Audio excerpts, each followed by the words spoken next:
সুপ্রিয় দর্শক, স্বাগত জানাই প্রিমিয়ার ইউনিভার্সিটি প্রেজেন্ট সিএনটিভির রাত 9টার সাতগায় খবরত অনার লগে আছি আই অনন্যা। প্রথমেই জানাই দিই আজির খবরের শিরোনাম গিন। ডাকসু নির্বাচনের সংবাদ সংগ্রহ যাইরে সাংবাদিকর মৃত্যু। জেলা প্রশাসকর মানবিক হস্তক্ষেপত বদলাই গিয়ে পটিয়ার প্রান্তিক মানুষের জীবন। 41 নং ওয়ার্ডত ইসরাফিল খসরুর উদ্যোগে ফ্রি মেডিকেল ক্যাম্প। মিরসরাইত গৃহবধূর রহস্যজনক মৃত্যু, পরিবারের দাবি হত্যা। এবং বিক্ষোভের মুখত নেপালের প্রধানমন্ত্রীর পদত্যাগ।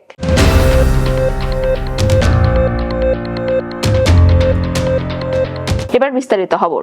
ঢাকা বিশ্ববিদ্যালয়ের ছাত্র সংসদ নির্বাচনত সংবাদ সংগ্রহ করিবার সময় তরিকুল শিবলি নামের এক সাংবাদিকর মৃত্যু হয়ে তিনি চ্যানেল এস টেলিভিশনের রিপোর্টার হিসেবে কর্মরত আছিল। মঙ্গলবার 2:30টার দিকে ঢাবির কার্জন হলর ভিতরতুন অচেতন অবস্থা ঢাকা মেডিকেল কলেজ হাসপাতালত লই গেলে জরুরি বিভাগের দায়িত্বরত চিকিৎসক তারে মৃত ঘোষণা করে। তবে ঠিক কি কারণে তার মৃত্যু হয়ে তাৎক্ষণিকভাবে তা এখনো জানানো যায়। চট্টগ্রামের পটিয়াত কুসুমপুরা ইউনিয়নত গণশুনানিত জেলা প্রশাসকের মানবিক উদ্যোগত বদলাই গিয়ে হজ্ঞ সুবিধা বঞ্চিত পরিবারের ভাগ্য। মঙ্গলবার 2 অনুষ্ঠিত এই গণশুনানিত এক ভিক্ষুকর পুনর্বাসন করা হয় এবং 2 গৃহহীন পরিবারের প্রদান করা হয় ঘর ও জায়গা। দীর্ঘদিন অনাহার ও ছাদর অভাবে দিন হাঁটাই নাই মানুষকিন এখন নতুন গড়িয়ে জীবনের স্বপ্ন দেখতে শুরু করছে। চট্টগ্রামের পটিয়া কুসুমপুরা ইউনিয়নের গণশুনানিত জেলা প্রশাসকের মানবিক উদ্যোগত বদলি গিয়ে হজ্ঞ সুবিধা বঞ্চিত পরিবারের ভাগ্য। মঙ্গলবার 2 অনুষ্ঠিত এই গণশুনানিত এক ভিক্ষুকর পুনর্বাসন করা এবং 2 গৃহহীন পরিবারের প্রদান করা ঘর ও জায়গা। দীর্ঘদিন অনাহার ও ছাদর অভাবে দিন হারান না এই মানুষকিন এখন নতুন গড়ি জীবনের স্বপ্ন দেখতে শুরু করছে। জেলা প্রশাসক ফরিদা খানম সুবিধাভোগী অকলের হাতত সহায়তা প্রদানকালে হই জনগণের দ্বারগোড়া সেবা পৌঁছাই দিবে আনার মূল লক্ষ্য। প্রতিও সেবা প্রার্থী যেন সঠিক সময়ত সেবা পায় ইবে সরকারের উদ্দেশ্য। কোন সেবা সমস্যা ফুললে সরাসরি আরঙ্গে যোগাযোগ করিবেন। গণশুনানির সভাপতিত্ব করছে উপজেলা নির্বাহী কর্মকর্তা ফারহানুর রহমান। তার উপস্থিত আছেন জেলা রাজস্ব অতিরিক্ত কর্মকর্তা সাদিউর রহিম জাদিদ, এসিল্যান্ড রায় ত্রিপুরা, পটিয়া থানার ওসি যুদুস্যজস চাকমা, উপজেলার সমাজসেবা officer Delwar Hossain, PIO Rabiul Hasan, LGED প্রকৌশলী Amanullah, Kusumpura UP panel chairman Shawkat Rabiul Hasan Badshah, স্থানীয় শিক্ষক শিক্ষার্থী সহ বিভিন্ন শ্রেণী পেশার মানুষ। গণশুনানিত মোট 21 জন সুবিধাবঞ্চিত মানুষের সমস্যার সমাধান করা হয়। তার মধ্যে আছিল 2 গৃহহীনরে ঘর নির্মাণ ও জমি প্রদান, 1 ভিক্ষুকর পুনর্বাসন, বয়স্ক ও প্রতিবন্ধী ভাতা প্রদান, চিকিৎসা সহায়তার তহবিল বরাদ্দ, শিক্ষা প্রতিষ্ঠান ও সড়ক উন্নয়ন উদ্যোগ, হুইল চেয়ার বিতরণ এবং নগদ অর্থ প্রদান। জেলা প্রশাসক সংশ্লিষ্ট কর্মকর্তা অকলের প্রান্তিক জনগোষ্ঠীর লাই দ্রুততম সময়ে সেবা নিশ্চিত করতে নির্দেশনা দেন তিনি। আমরা সাধারণত এই প্রান্তিক পর্যায়ে এসে কখন শুনানি নেওয়া হয় যে 5ই আগস্ট পরবর্তী সময়ে যে সরকারের যে বিভিন্ন সময়ে ইউনিয়ন পরিষদের সেবা কার্যক্রমগুলি বিঘ্নিত হয়েছে, সেই জন্য আমাদের যে আমরা মূলত সেবা দিতে পারছি না বলেই কিন্তু ইউনিয়ন পরিষদে গণশুনানির আয়োজন করা, যারা যেতে পারেন না, জেলা প্রশাসনের সঙ্গে বিভিন্ন বিষয়ে শেয়ার করতে পারেন না, সমস্যার কথা বলতে পারেন না, আমরা তাদের সমস্যা শুনেছি। আমরা আজকে 21টা সমস্যা শুনেছি এবং প্রায় বলতে গেলে প্রত্যেকটা সমস্যারই সমাধান দিয়েছি। আমাদের এখানে বয়স্ক ভাতা, বিধবা ভাতা, দৃষ্টি প্রতিবন্ধী ভাতা, পঙ্গু ভাতা বা আপনার বিকল্প পুনর্বাসন বিষয়ে যে তারপর আমরা 2টা হুইল চেয়ার দিলাম দেখলেন। তো আমি আপনাদেরকে রিকোয়েস্ট করবো যে আমাদের মাঠ পর্যায়ে মাঠ প্রশাসনে আমাদের উপজেলার বাড়ি অফিসার আছে, এসএনআর আছে, সমাজসেবা অফিসার আছে, পিআইও আছে, ইঞ্জিনিয়ার মহোদয় আছে, বিভিন্ন পর্যায়ে আমাদের অফিসার আছে।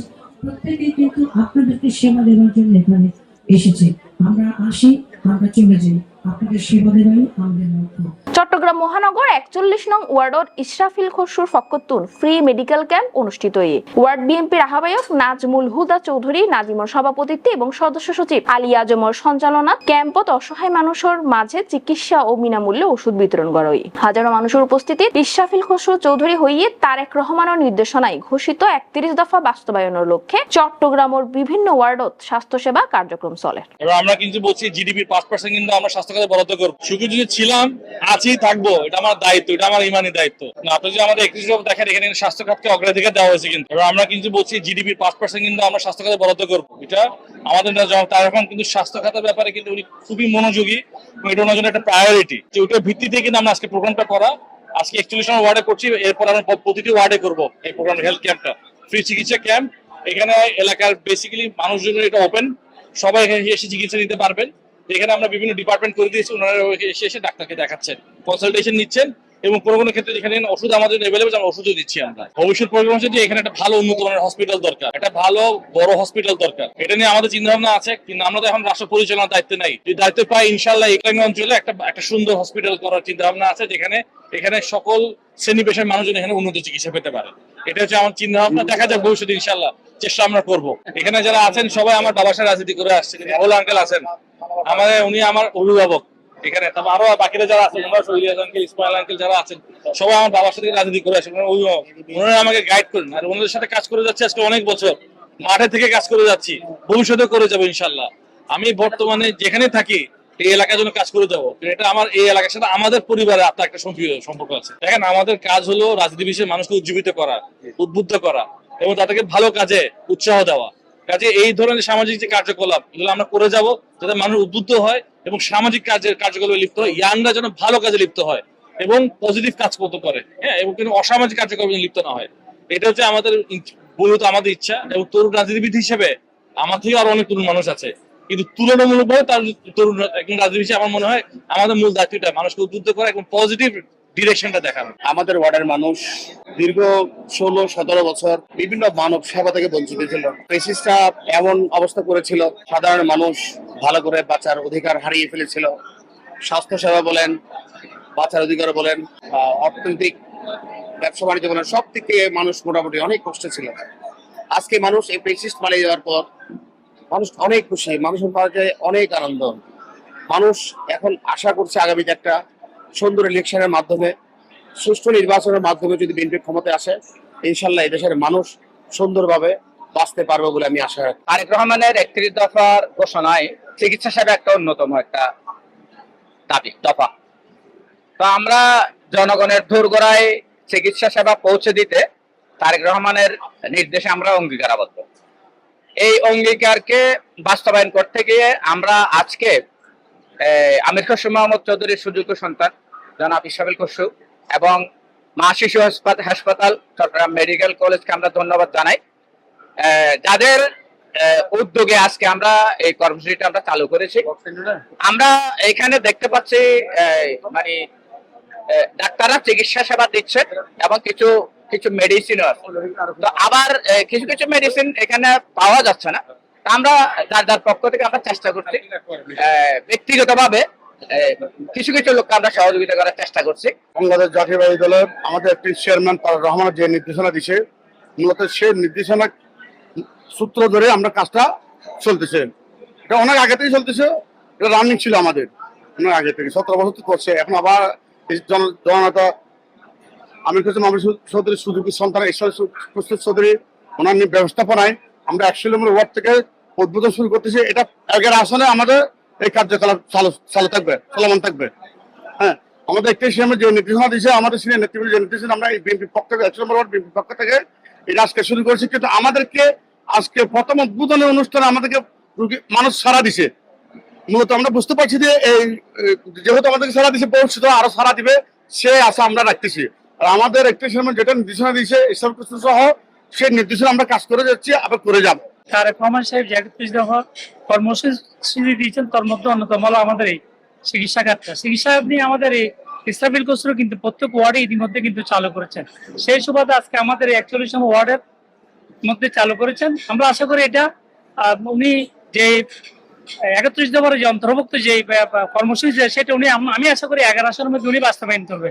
যেহেতু আমরা 11 আসনের মধ্যে অনেকে আমাদের ভবিষ্যৎ কান্ডারি হিসেবে আমরা দেখতে চাই, সেই হিসেবে ইনশাআল্লাহ উনি আমাদের এই বাস্তবায়নটা অব্যাহত রাখবেন। উনি তো তরুণদের নিয়ে কাজ করে, আসলে উনি তরুণ হিসেবে তরুণদের যেহেতু মেজরিটি পার্সেন্ট ভোটার হল এখন তরুণ ভোটারদের আকৃষ্ট করার জন্য আমি খসরু সুযোগ্য সন্তান ইসরাফিল খসরু কাজ করতে শুধু তরুণদের নিয়ে বেশি কাজ। ইনশাল্লাহ উনি তরুণদের নিয়ে যেভাবে কাজ করতেছে, আশা করি ওনার ভবিষ্যৎ খুব উজ্জ্বল হবে, আমাদের তারুণ্যের অহংকার হয়ে উঠবে।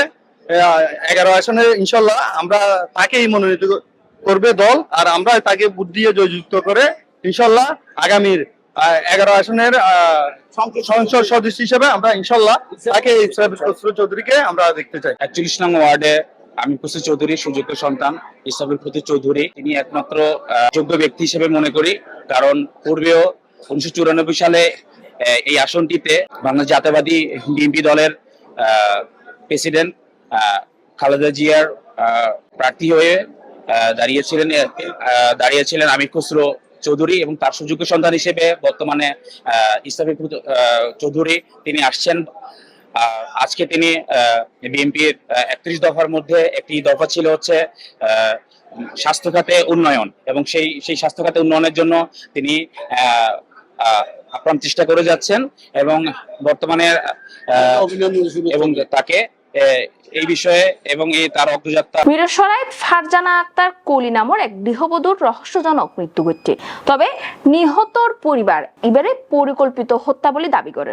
সোমবার রাতিয়া উপজেলার 3 নং জোরারগঞ্জ ইউনিয়নের 4 নম্বর ওয়ার্ডর পরাগলপুর গ্রামের নূর আহমেদ সদাগর বাড়িতে এই ঘটনা ঘটে। সমত খবর পাইয়ে জোরারগঞ্জ থানা পুলিশ রাত 11:30টার দিকে উপজেলা স্বাস্থ্য কমপ্লেক্স উত্তর নিহতর লাশ উদ্ধার করে। নিহতর পরিবার সূত্রে জানা গিয়ে গৃহবধূ ফারজানা আক্তার কলি বিয়ার 5 বছর পার হইলেও সন্তান নইবার কারণে দীর্ঘদিন ধরে স্বামীর পরিবার ও নির্যাতনের শিকার হই। শনিবার তার প্রবাসী স্বামী ওমর ফারুক ওমানত্তুন দেশত ফিরিবার ফরত্তুন তিনি কলির বাবার বাড়ি রঙে যোগাযোগ ক্ষমাই দেয়। সোমবার রাত 9টার দিকে কলির শাশুড়ি সিএনজি অটোরিকশা যোগে তার এই মিরেশ্বরাই উপজেলা স্বাস্থ্য কমপ্লেক্সত লই যায়। তবে কিছুক্ষণ পর কলির শরীরত থাহা স্বর্ণালঙ্কার লইয়ের হাসপাতালতুন ছটকি ফরে তিনি। ইন্দি খবর পাইয়ে হাসপাতালত ছুরি যায় মিরসরাই সার্কেলের সহকারী পুলিশ সুপার নোমান আহমেদ। জোরারগঞ্জ থানার ভারপ্রাপ্ত কর্মকর্তা এম আব্দুল হালিম এ বিষয়ে মিরসরাই উপজেলা স্বাস্থ্য কমপ্লেক্সের জরুরি বিভাগের চিকিৎসক ফাহিম ফেরদৌস কই সোমবার রাতিয়া 10:30টার দিকে ফারজানা আক্তার কলি নামের এক গৃহবধূর মৃত অবস্থা তার শাশুড়ি হাসপাতালত রয়ে ইসিজি করিবার পর ফরনত তাহা স্বর্ণালঙ্কার খুলতে হইলে নিহতর শাশুড়ি ব্যাগ স্বর্ণালঙ্কার লইরে জাগই। পরে আরা জোরারগঞ্জ থানা পুলিশরে খবর দি। জোরারগঞ্জ থানার সহকারী পরিদর্শক হান্নান আল মামুন হইয়ে লাশ সুরতা হালত গলার ফিসদি দাগ দেখা যায়। ময়নাতদন্তলাই লাশ চট্টগ্রাম মেডিকেল কলেজ হাসপাতালত ফাটানোই। শ্বশুরবাড়ির লোকজন পলাতক থাকিলেও নিহতর শ্বশুররে থানা হেফাজতত লনই। ময়নাতদন্তর পর ঘটনার সঠিক কারণ উদ্ঘাটন করা হইব। তরুণকলর বিক্ষোভের মুখত পদত্যাগ গজ্জে নেপালের প্রধানমন্ত্রী কেপি শর্মা ওলি। নেপালের সচিবালয়তন এক বিবৃতিত এই খবর নিশ্চিত করা হয়। সামাজিক যোগাযোগ মাধ্যমের উদ্যোগে নিষেধাজ্ঞা ও দুর্নীতির বিরুদ্ধে প্রতিবাদ জানাইতে গতকাল সোমবারতুন নেপালত বিক্ষোভ চলে। কারফিউ উপেক্ষা করি আজিয়ে বিয়ানতুন বিক্ষোভকারী অকল রাস্তাত নামে।